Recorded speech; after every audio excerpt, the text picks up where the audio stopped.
Paano nga ba makikita yung friend list ng ating friend na hindi natin makikita sa kanyang Facebook account? Ibig sabihin, naka-private ang kanyang Facebook at talagang di natin makikita. Yan ang tanong ng ating kaibigan. Kung may nais kang malalaman, kaibigan, na nais nating ituro, i-comment mo lang sa comment section. Susubukan natin gawa ng video. At kung bago ka pa lang, click ang follow button sa tabi ng pangalan ko para updated ka palagi sa ating video. Tara, let's go! Mo lang ang iyong phone, kaibigan, at i-open ang iyong Facebook. At dito sa iyong Facebook, i-search mo lang yung friend mo na nais mo makita ang kanyang private friend list. Okay? Gaya nito, tap ko lang itong isa kong account. Yan. At hindi mo makikita ang mga friends dyan kasi nga sa kanyang settings doon sa audience and visibility ay ginawa niyang only me. Pakikita ko sa iyo kung bakit wala dito mga friend list niya naka-private. Una, ipapakita muna natin ang settings kung bakit nawawala dito yung mga friend list niya. Ganito ang kanilang ginagawa para mawala ang friend list sa kanilang Facebook account. Tap mo ng tatlong light, icon settings. Kailangan ipakita muna natin, kaibigan, para malalaman natin kung bakit nawawala yung mga friend list. Okay? Napin na ang audience and visibility din. How people find and contact you.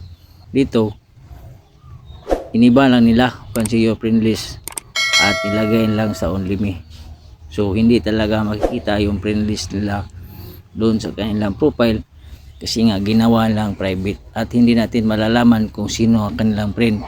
At ngayon, paano nga ba malalaman, makikita yung mga friend list na naka-private sa kanilang cellphone, sa kanilang Facebook? Ganito ang gawin mo, kaibigan.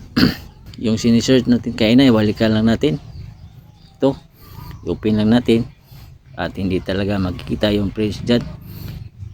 Una, itapon lang yung tatlong tuldok, then ikapiling mo lang yung profile link. Yan, ikapiling link profile copied na.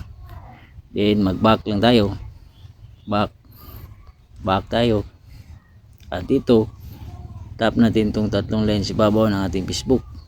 Okay, at itap natin itong help and support.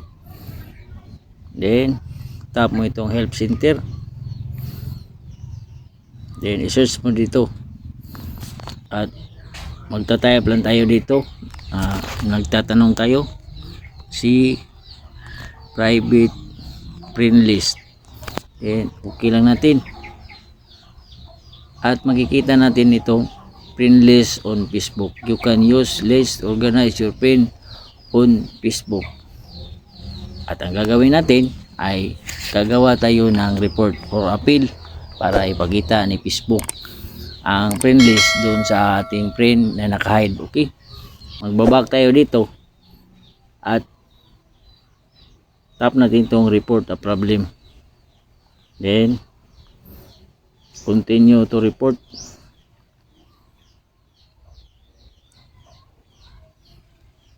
Then include, then piliin mo lang tong feed.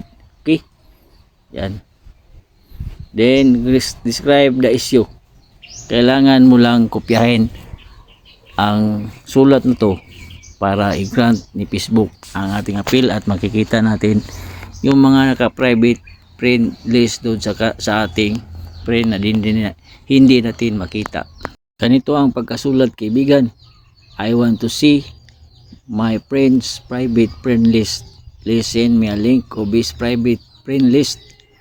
Here is a link to his account. Yung link kaina na kinapipis natin doon sa profile. At paalala lang, kaibigan, na kung babae ang yung tingnan na profile, yung friend mo na gusto mo makita ang friend list, ibahin mo lang to. Ubis, lalaki man ito, ibahin mo lang of hair ang ilagay mo, hair andito, palitan mo lang ng hair kung babae siya. Then yung kinapipis natin na link, Yan. Sa ibaba ang link. Okay? At ito yung sulat natin. Yan. Kopyahin mo lang yan at sa ibaba ay link. Okay?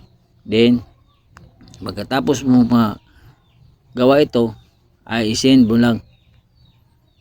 Yan, finalizing bug report.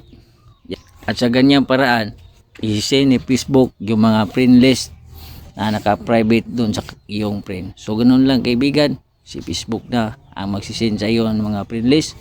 So huwag kalimutang i-share ang ating videos. Tandaan ang kalaman ay kayamanan. God bless sa lahat.